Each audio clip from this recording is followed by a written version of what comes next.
大家好，欢迎来到美食彩味。电线接头要接好，快来看看水电师傅是怎么做的。用上30年都不怕出现故障。在我们日常生活中，经常会遇到这种电线需要更换维修的情况。不管是您家里的各种小电器出现短路，还是家里的主线老化需要更换，我们都需要掌握一些接电的小常识。电线接头虽然是很常见的一种小工序，却是一个不能被轻视的重要工程。如果前期的准备工作没有做好，直接影响到以后的家居生活质量，所以大家千万不能忽视呢。很多朋友接电线的时候都是这样操作的，将它们随便缠绕在一起，然后呢再用绝缘胶带粘上。这样的操作看似牢固，实则轻轻一扯呢就断掉了，中看不中用。电工接线就是简单的把线绕在一起吗？包起来就可以正常使用吗？肯定不是。这样做一拽就可以拽脱开。用这样的方法去接的电线，一旦这个电线上有一点阻力，比如说您接到户外大风刮一下，这个电线都有可能直接脱落。所以用这个方法是非常不可取的。对于电线接头的连接，电工师傅都知道是有一定的标准规范的。那么接下来我们一起来看看究竟该怎么做。现在呢，我们将旧的这里先剪掉不要。首先铜线呢，我们不要留那么短，大概剪开的长度要5厘米左右。跟着我们使用钳子把绝缘胶带剔除掉。之后我来教你正确的接线方法。两边的线对比一下，剪下来差不多的长度。白色的同样的方法操作。接着把铜线用手捋一捋，或者朝一个方向稍微拧一拧，给它拧成一股。每根线头呢都是同样的方法操作，这样后期才不容易起火花或者是接触不良。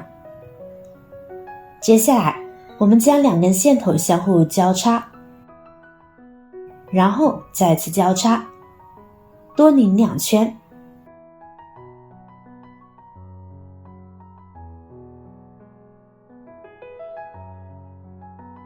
然后我们再左搭右，右搭左的方式，把铜线头缠绕上去，尽量紧贴着原来那根紧紧的缠绕起来。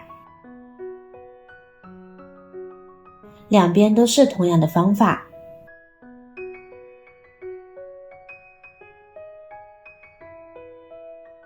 一圈一圈的绕好之后，就已经接好了。这种方法看似普通，恰巧还就是非常的牢固的。我们现在呢已经从头缠到尾，缠好之后非常的牢固，因为它是反方向用力的，现在不管我们怎么扯，都不用担心它会被扯出来，您不妨试试。另外一边白线，我们也用同样的方法将其固定起来。刚刚没看清的朋友注意看了。先把软线和软线中间交叉成一个十字，然后呢相互缠绕。用这样的方法缠紧之后呢，不管你用多大的力气，接好的线都不容易脱落。这样在户外接电线，不要说是刮风了，就是有鸟落在电线上，这电线呢都不会脱扣。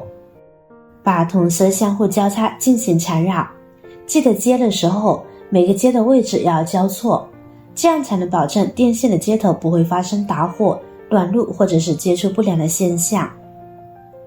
相信这个步骤很多不是电工的人都知道。好了，这会儿呢我们的2根电线呢就接好了，自己都可以测试，十分的牢固，一点都不用担心它会脱落。亲爱的朋友们，制作视频不易，您的每一个留言和每一个点赞、关注都是我前进的动力。如果觉得我的视频对您有帮助的话，请您给我点个赞吧，感谢您的支持。这里面最重要的一点就是，在更换铜线和接铜线之前，一定要把电闸关掉，这一点是重中之重，否则肯定会对我们的生命和财产造成损伤的。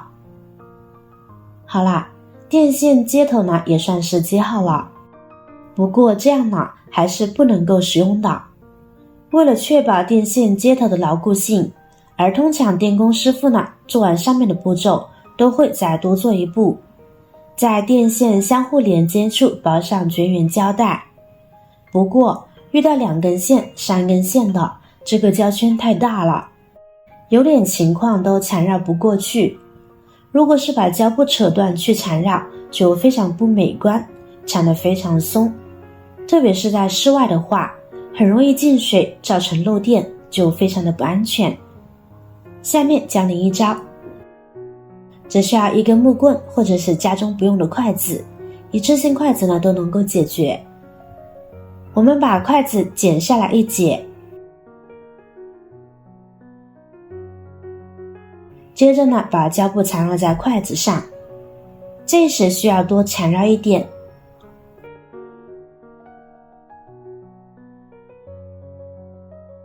把胶布缠在筷子上之后，就可以用来包裹我们的接线头了。大家看一下，是不是一个小圈就可以很轻松地绕过狭窄的空间，这样包裹起来既结实又美观。